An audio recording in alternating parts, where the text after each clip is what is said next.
Imagine you're a professional airline pilot with thousands of hours of experience, flying one of the most advanced aircraft ever built through a routine tropical thunderstorm. Your Airbus A330 is equipped with every modern safety system imaginable: computers that prevent stalls, flight directors that guide every movement, and backup systems for backup systems. But then your instruments start lying to you. Your airspeed indicators show readings that make no sense. Some show you're flying dangerously slow, others show normal speed, and your standby system shows something completely different. The autopilot disconnects with a jarring cavalry charge, warning that shatters the calm of cruise flight. And then it gets worse, much worse. Your aircraft starts climbing. Not the gentle climb you commanded, but a violent, impossible ascent at 7,000 feet per minute. The stall warning begins blaring, "Stall! Stall!" But your instruments still show conflicting information. You're climbing and stalling simultaneously, which should be aerodynamically impossible. You have 4 minutes to figure out what's happening and save 228 lives. 4 minutes to solve a puzzle that will baffle aviation experts for years. 4 minutes before your state-of-the-art aircraft disappears into the South Atlantic without a trace. This is the story of Air France Flight 447. On June 1st, 2009, an Airbus A330 carrying 228 souls vanished over the ocean in just 4 minutes and 23 seconds. No distress call, no emergency signal, no explanation. What happened in those final minutes would challenge everything aviation experts thought they knew about modern aircraft, pilot training, and human psychology under extreme stress.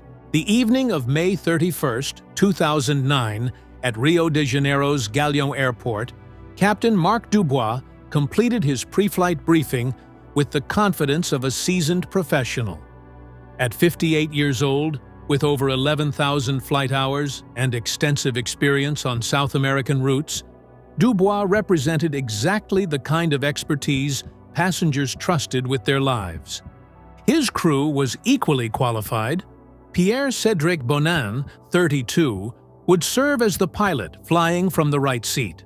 Though he had only 2,936 total hours, he was properly trained and current on the A330.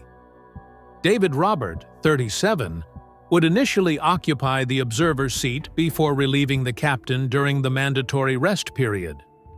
With 6,547 hours and extensive experience on this route, Robert was actually the most experienced pilot of the three. Flight 447 was Air France's daily red-eye service to Paris Charles de Gaulle, a routine 11-hour journey that thousands of passengers took every year. The Airbus A330, registration FGZCP, had been meticulously maintained and showed no signs of mechanical issues. 216 passengers settled in for what should have been an uneventful overnight flight home. At 10:29 p.m. local time, Flight 447 lifted off into the warm Brazilian night. Everything proceeded exactly as planned. For the first 2 hours, the flight was utterly routine. The aircraft climbed smoothly to its cruise altitude of 35,000 feet and settled into the familiar rhythm of transoceanic flight. The autopilot guided them northward over the dark Atlantic, while the crew monitored systems and prepared for their encounter with the Intertropical Convergence Zone. The ITCZ is a belt of thunderstorms that circles the globe near the equator, a breeding ground for towering cumulonimbus clouds that can reach heights of 50,000 feet or more. For pilots flying between South America and Europe, crossing this zone is routine, requiring only minor course adjustments to avoid the worst turbulence. But as they approached the weather, co-pilot Bonin grew increasingly concerned. The aircraft's weather radar showed significant convective activity ahead, storms that could produce dangerous turbulence. He repeatedly expressed his desire to climb above the weather, noting several times that their current altitude wouldn't clear the storm tops. According to the cockpit voice recorder, the co-pilot noted they were entering the cloud layer, and that it would have been good to be able to climb. Captain Dubois seemed unconcerned. The weather appeared manageable, within normal parameters for this route. The radar returns weren't showing anything extreme, and other aircraft had been crossing the area without major issues. At 2:02 a.m., feeling confident in his crew's ability to handle the routine weather encounter, Captain Dubois made a decision that would haunt investigators for years. He left the cockpit for his scheduled rest period, leaving the two co-pilots alone to handle the crossing. The timing couldn't have been worse. Left to manage the weather on their own, the two co-pilots faced an immediate challenge. Robert, taking the captain's seat, noticed that the weather radar was set to calibrated mode, which could understate the intensity of storms. He immediately switched it to maximum gain, and what he saw was alarming: a massive wall of convective activity stretching across their path. At 2:08 a.m., Robert proposed going to the left. Bonin readily agreed, turning the aircraft 12 degrees left of their planned route. But by then, they were already entering the edge of the storm system. What happened next would puzzle aviation experts for years and ultimately change how pilots are trained worldwide. At exactly 2:10 a.m. and 5 seconds, flying straight and level at 35,000 feet, the aircraft encountered something that shouldn't have been possible. Ice crystals, supercooled water droplets in a unique atmospheric condition, began entering the pitot tubes that measure airspeed. These tubes are heated to prevent exactly this scenario. They're designed to handle any icing condition an aircraft might encounter. But the ice crystal environment at high altitude was something the aviation world didn't fully understand in 2009. The concentration of crystals overwhelmed the heating system, and ice began accumulating inside the tubes faster than it could be melted away. In seconds, the three independent airspeed measurement systems began showing wildly different readings. The left display dropped from 275 knots to just 60 knots. The standby system showed similar impossible values. Meanwhile, the right side display continued showing approximately normal cruise speed. The aircraft's computers detected these massive discrepancies and reacted exactly as programmed. The autopilot disconnected with a loud cavalry charge warning. The autothrust system disengaged. Most critically, the flight control laws, the computer systems that normally prevent pilots from stalling or overstressing the aircraft, reconfigured to a degraded alternate law with reduced protections. "I have the controls," Bonin announced, but he had no idea what he was taking control of. In the span of 5 seconds, two pilots monitoring routine automated flight suddenly found themselves hand-flying a complex aircraft in turbulent conditions at night, with unreliable instruments and no understanding of what had gone wrong. The cascade of system disconnections created exactly the kind of startle effect that aviation psychologists had warned about. Modern pilots, accustomed to highly automated systems, weren't prepared for the sudden transition to manual flight in challenging conditions. Bonin's reaction was immediate, but catastrophically wrong. Feeling the aircraft roll slightly in the turbulence and seeing confusing speed indications, he pulled back sharply on his side-stick controller. The aircraft's nose pitched up dramatically. At high altitude, aircraft operate in what pilots call a coffin corner, a narrow margin between flying too fast and flying too slow. There's very little room for error. By pulling back and trading speed for altitude, Bonin was unknowingly pushing the aircraft toward an aerodynamic cliff edge. The aircraft began climbing at an impossible rate, over 7,000 feet per minute. Robert, watching his instruments with growing alarm, called out that they were climbing and asked the pilot flying to descend. But his interventions weren't direct enough, and Bonin, overwhelmed by conflicting information and the stress of the emergency, continued his nose-up inputs. 46 seconds after the autopilot disconnected, at 2:10:51, the aircraft's angle of attack exceeded the critical threshold. The stall warning began blaring in the cockpit, a synthetic voice repeatedly shouting, "Stall! Stall!" accompanied by a distinctive cricket-like sound designed to be unmistakable. But incredibly, neither pilot reacted appropriately to the warning. This was the beginning of one of aviation's most puzzling scenarios. An aircraft with a blaring stall warning, flown by qualified pilots, that continued to climb deeper into an aerodynamically impossible situation. The stall warning should have triggered an immediate instinctive response: push the nose down and add power. It's one of the first lessons taught to student pilots.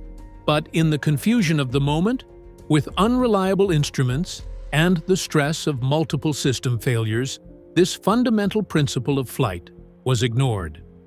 Instead, Bonin moved the thrust levers to the toga position, maximum power, and continued pulling back on the controls. According to the cockpit voice recorder, he asked, "I'm in toga, right?" apparently believing that maximum thrust would solve their problem.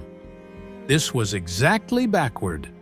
At high altitude, in a stall situation, adding power while maintaining a nose-up attitude only makes the problem worse. The additional thrust creates more lift at the tail, pushing the nose even higher and deepening the stall. The aircraft was now in a paradoxical situation that defied normal understanding, climbing and falling simultaneously. Physics had taken control. With insufficient airspeed to generate lift, the massive A330 was essentially falling belly-first through the sky, while its momentum carried it higher.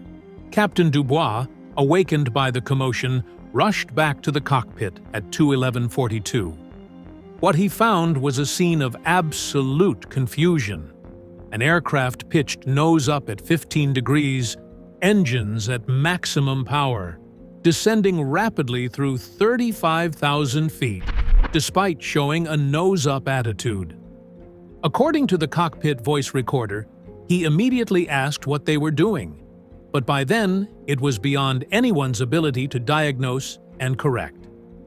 The aircraft had entered what aerodynamicists call a deep stall, a condition where normal recovery techniques don't work. The turbulent airflow over the wings had separated completely, creating a situation where pulling back on the controls, paradoxically, made the aircraft fall faster.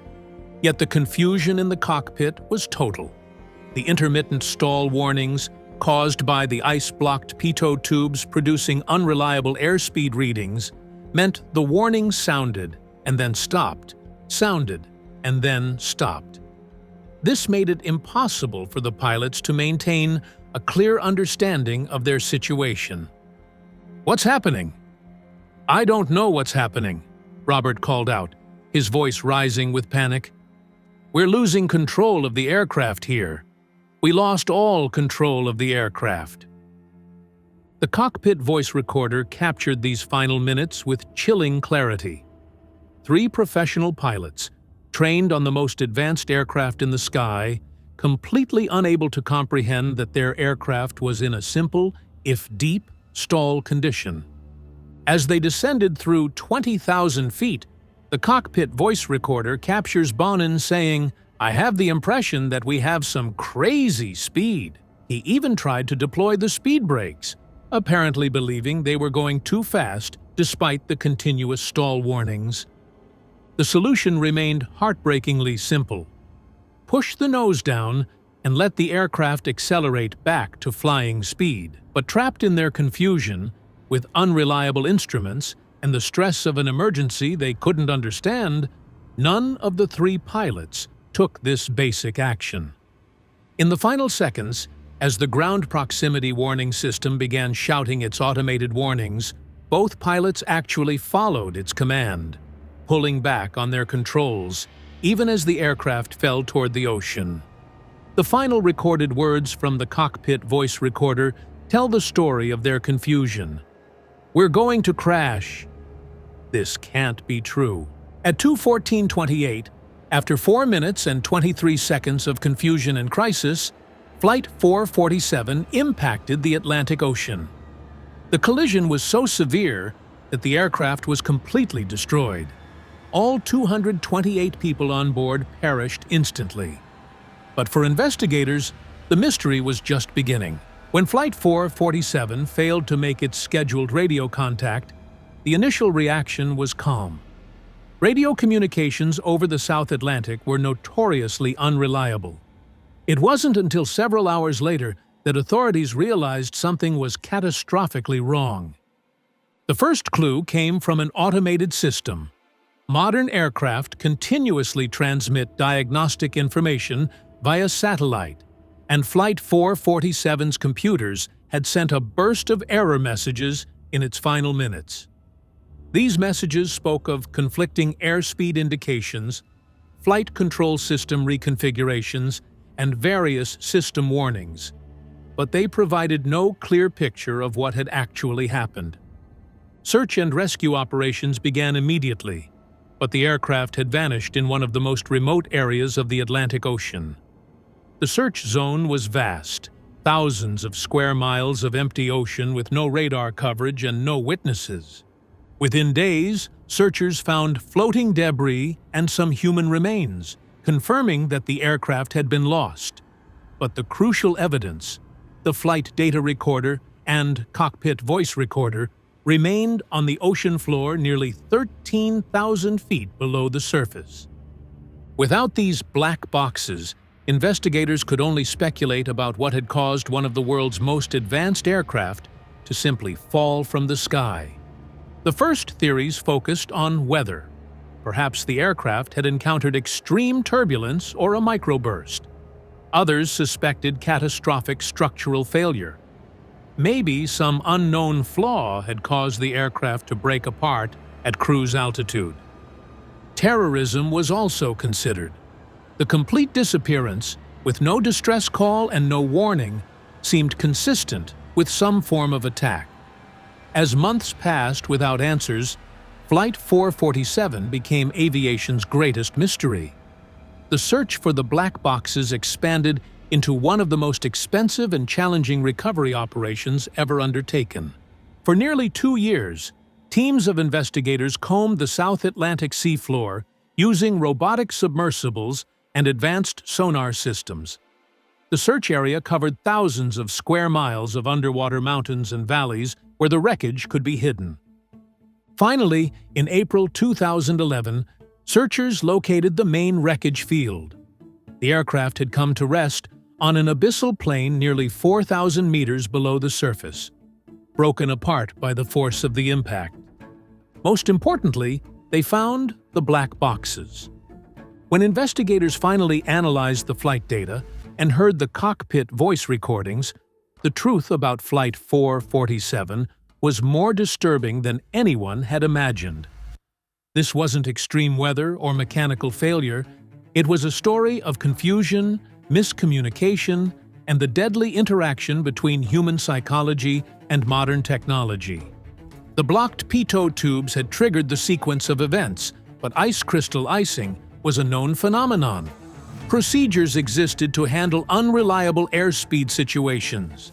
The aircraft's systems should have provided enough information for a successful recovery. But in the stress of the moment, none of these safeguards worked. The pilots never correctly identified that they were dealing with unreliable airspeed readings. They never applied the emergency procedures they had been trained to use. Most shocking of all, they never recognized that their aircraft was in a stall. Despite continuous warnings and obvious symptoms, the investigation revealed fundamental problems with modern aviation training. Pilots had become so dependent on automated systems that they had lost the basic flying skills needed to hand-fly an aircraft in an emergency. The aircraft's design, while sophisticated, actually contributed to confusion by providing conflicting information and guidance. Perhaps most troubling was the discovery that similar incidents had occurred before. Other crews had experienced ice crystal icing and temporary airspeed loss, But these events had been treated as minor technical problems rather than warnings of a potential catastrophe. The final accident report included 25 safety recommendations that would reshape aviation training worldwide. Airlines began requiring regular practice in manual flying skills. Simulator training was expanded to include scenarios like unreliable airspeed situations. Aircraft manufacturers redesigned cockpit displays to provide clearer information during emergencies. But for the families of the 228 people who died that night, no amount of safety improvements could bring back their loved ones, or fully explain how 3 professional pilots could have become so completely lost in the darkness. Flight 447 stands as a sobering reminder that even in our age of technological marvels, the human element remains both aviation's greatest strength and its most critical vulnerability. The same automation that makes flying safer can also create new types of emergencies that pilots aren't prepared to handle. The tragedy also revealed how quickly a routine situation can become catastrophic when multiple factors align. Ice crystals that shouldn't have been able to block heated pitot tubes. Pilots who reacted with surprise instead of trained responses. Aircraft systems that provided conflicting information at the worst possible moment. In the end, Flight 447 teaches us that aviation safety isn't just about building better aircraft or writing better procedures. It's about understanding human psychology, maintaining fundamental skills, and preparing for the unexpected scenarios that no one thought possible. Today, every flight that safely crosses the Atlantic carries with it the lessons learned from those 228 souls who were lost. Their tragedy has made flying safer for millions of passengers who will never know how close they came to facing a similar situation. The story of Air France 447 reminds us that in aviation, as in life, it's not the challenges we see coming that pose the greatest threat. It's the ones that surprise us in the darkness, when we're far from help and forced to rely on our training, our judgment, and our understanding of the fundamental forces that govern flight. 4 minutes and 23 seconds. That's all it took for experience, training, and technology to collide with human nature and the unforgiving laws of physics. In those final moments, Flight 447 became both a tragedy and a teacher. A reminder that the price of safety is eternal vigilance, continuous learning, and never forgetting that flying is ultimately about mastering the basic principles that keep aircraft in the sky. If you want more true aviation stories like this, hit subscribe and the notification bell. We tell the real stories behind aviation's most shocking disasters every week. Subscribe now. You won't want to miss what we cover next.